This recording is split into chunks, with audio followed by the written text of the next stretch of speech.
Rema hari ini, Filipi 3 ayat 13. Saudara-saudara, aku sendiri tidak menganggap bahwa aku telah menangkapnya. Tetapi ini yang kulakukan. Aku melupakan apa yang telah di belakangku dan mengarahkan diri kepada apa yang di hadapanku. Setiap mobil pasti memiliki kaca spion, 2 di samping kanan, kiri, dan 1 di tengah. Ukuran kaca-kaca yang berada di samping jauh lebih kecil daripada kaca depan. Fungsinya adalah untuk melihat keadaan di belakang tanpa harus menengok kepala kita.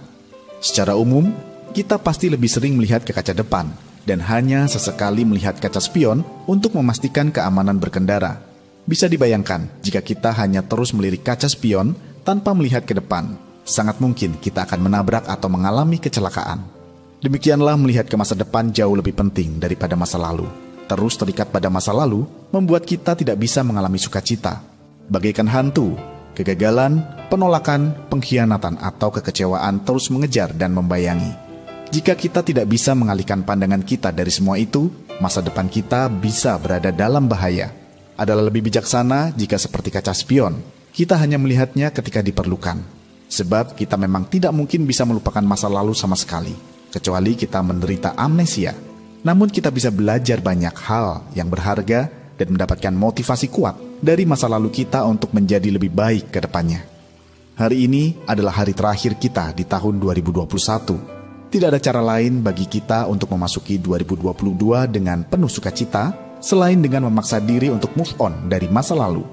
Tinggalkan kesedihan dan penyesalan dari semua kejadian negatif yang pernah kita alami. Mulailah melangkah dengan mengarahkan pandangan kita ke depan. Lihatlah, Tuhan telah sediakan sukacita yang baru untuk tahun yang baru, menantikan untuk kita raih dan mendapatkan. Adakah masa lalu yang sulit untuk Anda tinggalkan? Apa yang membuat Anda sulit untuk move on dari masa lalu tersebut? Mengapa Anda perlu move on dari masa lalu tersebut? Apa yang harus dan akan Anda lakukan untuk bisa memperoleh hidup yang penuh sukacita?